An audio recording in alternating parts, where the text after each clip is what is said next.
Yes, the premise came from the book Pines by Blake Crouch.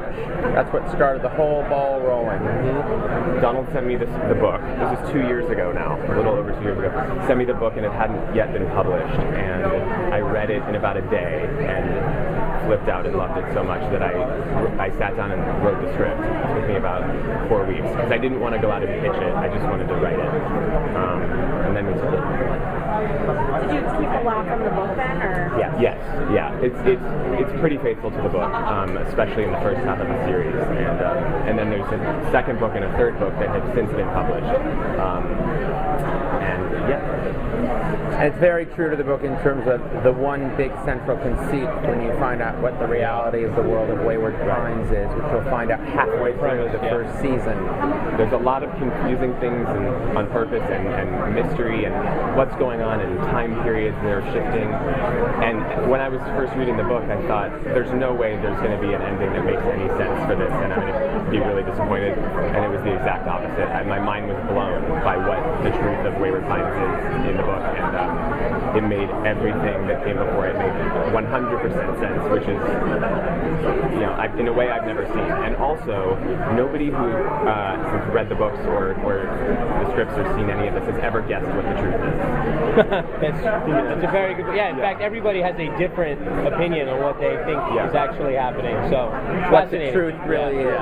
And the great thing about it is when you find out what the truth is, it's very grounded. There's a complete reality and kind of science to it, so it actually holds together. That's what's very gratifying about it. It's not a sleight of hand. It's not supernatural. Not something that jumps the shark where you say, what? So don't read the book to enjoy the show. It would be a great experience. But then afterwards you can go back and read it because there's some different stuff. So talk about putting this incredible cast together. This is seriously one of the best casts I've seen. Like, talk about putting that together. Yeah. Well, when Chad wrote the pilot, and then we went and kind of had a meeting about, okay, how do we put this together, and then we're going to take it out to the marketplace.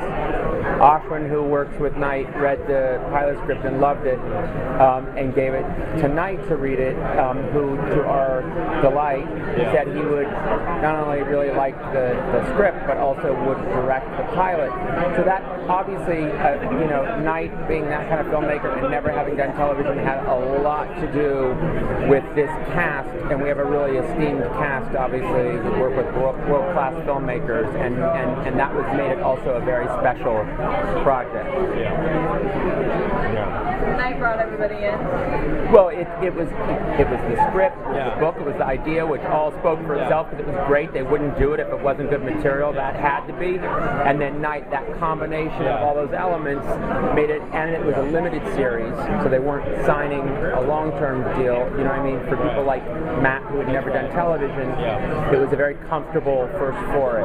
And all of the actors in the show wanted to get on the phone and know what was Wayward Pines, what happens in the story and all that, and in a way that I could never do on any show I've ever done before, I could answer that question, and because it's only 10 episodes, I was able to say, this is the truth, this is what happens, this is where it goes, and that I think was comforting to them, that they weren't signing up for something that they didn't know, where they didn't know what would happen. How do you guys like the format of 10 episodes? Love. It's great. Great.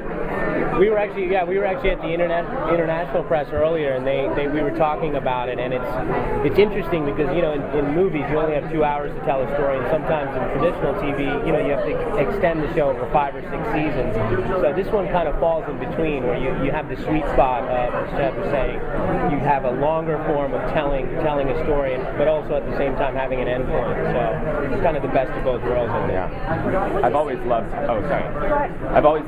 writing for television because you get deep into the characters and you can take your time learning about people and telling your stories, but 22 episodes always felt like way too many episodes. It seems like you're trying to add fluff. Yeah, exactly. And 10 feels like the perfect size. Right. Plus we have a beginning, a middle, and an end, so it's like a movie, but it's just a long movie, and you get to watch it in installments. Yeah, that's right.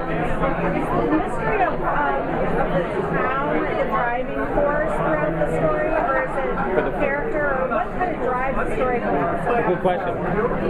I would say that the first 5 episodes are driven by what is Wayward Pines, and then once you find out what Wayward Pines is, it's driven by, and now how do we deal with this? From the point of view of Matt Dillon's character, Ethan Burke, which is And then there are, of course, overarching character stories that go through that are set up from the beginning and start to unfold and weave through the story as well. So it's kind of like the macro big idea and then those character stories inside of it. So this is based on the first book. I know this is just the beginning, but there ever be an opportunity to the second and third book to come back? Well, the second and the third book are actually part of the back half of our season. So in a different way, there's some different storylines, but it's this season really includes all 3 books.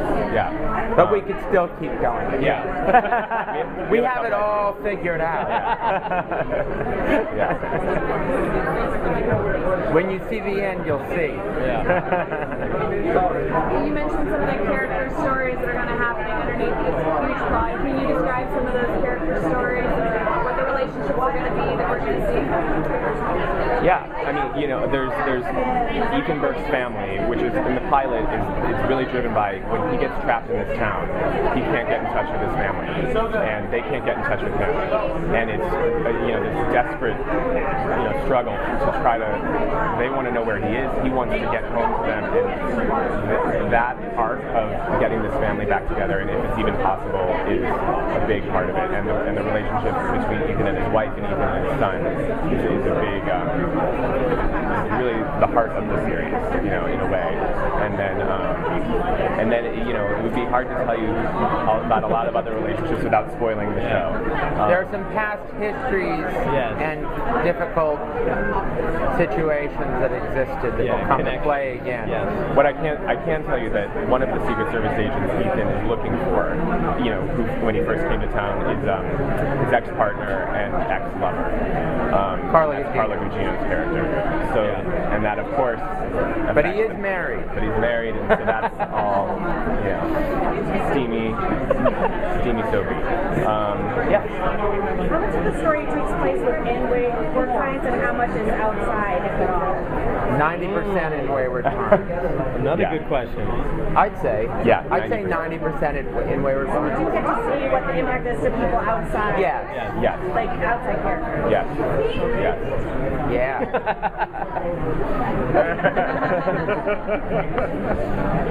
When you guys cast somebody like Melissa Leo or Toby Jones, do you think, oh shit, I have Melissa Leo, let's beef up this story, beef up the character, I don't know. Absolutely. Yeah. I mean, the format in television, at least we've seen, you can kind of lean. You can lean as you go along, and when you have strengths and weaknesses, you want to dictate it accordingly. Absolutely. Yeah, and then when it's also like if something works, I mean, Melissa Leo playing Nurse Pam is going to be different from anybody else playing Nurse Pam. So once you see what she's doing, then you're like, oh, that's great, and then you go right to that, and play on her strengths, obviously. And then someone like Hope Davis, who came in, she has an arc in our series, and she comes in episode 4, and that role wasn't designed to be as big as her role became because she was so fantastic at the show, and then it was in every episode. And Juliette Lewis is in it, and this show was a tough one to pick favorites. Yeah, because the cast is so juicy. Right. They're very, very skilled. Terrence Howard. Yeah, when you see like Terrence's sense of humor and the way he was playing Sheriff Pope, it's like then you right toward that, of course. Yeah. That sounds like it was really hard with that cast. You really made it hard. Had to get them pushed in. Exactly. Yeah. Exactly. Well, like I would think with the cast, tell them that give them enough for something to be able to. Right. I think. Yeah, it's definitely an ensemble show, and in a way, I mean, I've worked on shows before where you have a single lead who's in every scene, and that's tough on that person. They think they want all that work, and then they crash. So.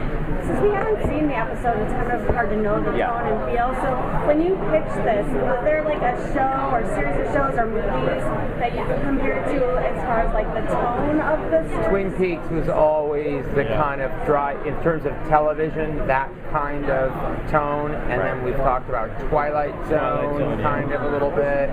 That's the main reason why I wrote the script on spec rather than pitching it, because then, you know, people could read it and kind of get it. And I knew that this would be a very hard show to pitch because of exactly what you just said. So. Thank